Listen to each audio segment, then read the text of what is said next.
Po, që urdhro, jam shtetas francez. Këtu është çmenduri. Duke filluar nga buka, në fillim mëngjes qumshti më i miri në Francë kushton 1 euro litër. Këtu 1,15, 1,25, 1,35. Kjo është çmenduri. Nëse ka ble 1 euro. 1,33 ka drejt me e shit. Këta e shesin 4 euro, 5 euro, artikullin e njëjtë. A je shqiptar? Shqiptar jam o A ta në kështë se emën? Faleminderit. Mos më me këta. Po, që urdhro, jam shtetas francez. Por, këtu është çmenduri. Cili është shqetësimi juaj më i madh? Çdo gjë. Duke filluar nga buka, në fillim mëngjes qumshti më i miri në Francë kushton 1 euro litër. Më i miri, më i shtrejti. Ka edhe 85 cent. Këtu 1,15, 1,25, 1,35. Kjo është çmenduri. Më disha shqetësimin më të madh. A thatë me fol për ekonomi. Për ekonomi, këtu është katastrofë. Këtu shteti jo me bo plafona. Zbon në demokracie, në kapitalizm plafonat. A ju kujtojtë që kanë tentu me po. Nuk bon, po bot mbikëqyrja e çmimeve, mbikëqyrja e asaj diferencës, fitimit. Kjo bot shumë letë. Gati në gjitha këto shtetet që nga importojnë, kanë ambasada, konzulata, kështu që veç i thojnë atyne, kërkoni prej shitësit. Sa ja shesin produktet këtyre blerësve kosovar. Mere çmimin, krahasoje sa pe lajmërojnë këta rajshëm në... Faleminderit. Faleminderit. Vetëm ta kry, vetëm ta kry. Edhe... Pas ti. Edhe shumë e letë është. Marzha ligjore për shembull është 33%. Nëse ka ble 1 euro. 1,33 ka drejt me e shit. Këta e shesin 4 euro, 5 euro, artikullin e njëjtë. Kjo sinqerisht. Sa ku jeni në Francë? Që 26 vjetë prej deportimeve. Jam i deportuar me familje si shumica shqiptare. Më thonë vendosë me lëshu vendin me shku në Francë. Jo me lëshu, jo. A me ndë pra me u rikëthy për këtë? Dëgjo, nuk më kuptove. Ne ishim në banesat tonë, në shtëpit tona. Me 1 prill 1999, erdhen 2 paramilitar, me 2, okej, do bisedojmë. Edhe... Jo, shqiptar me mu. Okej, edhe erdhen na deportun me armë, stacione kurudor, në Blace, në Kufi, 8 ditë, 8 net, mandej Stankovec, Macedoni. Gjakujt, po, gjithsesi. Edhe... Bërligjën e shqiptar të arfimon. A je shqiptar? Shqiptar jam o bu. A ta në kështë se emën? Faleminderit. Mos më me këta. Pse gjenerata e re ikë dhe lëshon shtëpit e tyre, a dhevën e vetë ikin në shtete tjera. Kom, po kërkejt janë jashtë, po shapo të vinë. Tu si ki afer. E pse në shku edhe jashtë? Jënë shku për shka kushteve, ku mund gjinë, ku me punun, ka. Popullë ishte me dur, bi kokë. Ndim mës me mujt, me shpëtu, nga jo më e keqja. Pse gjenerata e re ikë dhe lëshon shtëpit e tyre, a dhevën e vetë ikin në shtete tjera të përndimit. A ki fëmijë apo familjarë që të kanë shku jashtë? Kom, po kejt janë jashtë, po shapo të vinë. A ki fëmijë? Po, a ki jashtë? Po kejt, po shapo të vinë, këtu si ki afer.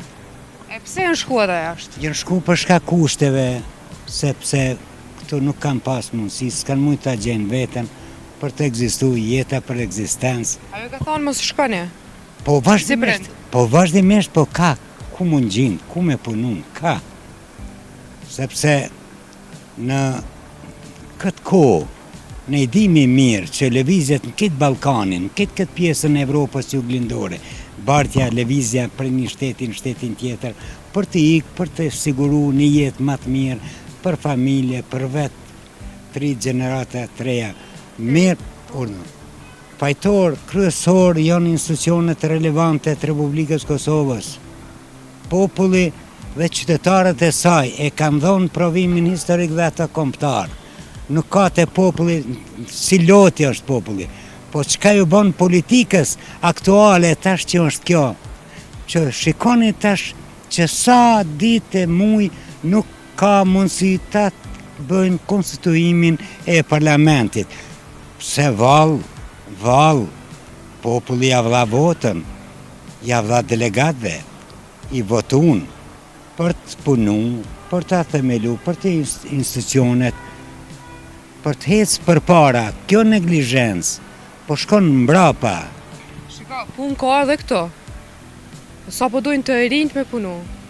Shikoni, shumë mire tha ati gazetare, po çka i bon ati me fakultet, që është mjek, është profesor, është inxhinier dhe nuk e gjen veten, o shkollu edhe të shkojnë tash punë fizike të punojnë? Jo, ne t'i qojnë këto lidert e partive politike dhe delegat të kuvend, ne t'i qojnë fëmijën e vetë jashtë. Na të regon të pak për vetën. Cila është puna e parë që e ke bu? Ja më bolë, man. Punën e parë, një që e kom bon, kur kom filluan me shku në shkollë, si fëmijë 7 vjeçar, puna më e mira ka qenë atëre. Mirë po me gjithë atë, ka pas edhe shumë punë tjera që kemi bërë, po puna më e mirë kur kemi qenë në aksion kohën e Miloševićit që u deshte më shumë ti të punohet dhe të veprohet. Për edhe... Mu shkollu në shkollë? Po. Po puna që ke punu? Punën që kom punuan si mekanik, kom punu një kohë, edhe ato e kom braktisën, edhe kom vazhduan, kom krytë një shkollë të mesme, e kom kry edhe me qashtu kom shku si teknik të një makinerijës. Sa ka qenë për juve vështirë mja dalë me këtë punë? Në atë kohë? Në atë kohë, nëse ke pasën punë, ke pasën të kry me diçka në shkollë, ke mujtë me egzistu, ke mujtë... Mirë po me gjithë atë në Jugoslavijën e Titos, nuk ke mujtën me u zhvillu veprimtaria, kombëtare nuk ka mujtë me u zhvilluan, nuk ka leju në atë kohë. Mirë po me gjithë atë është dashtë populli nash, shqiptarët, gjithmonë kemi qenë bujtën, ndjekën për ndjekur politikisht.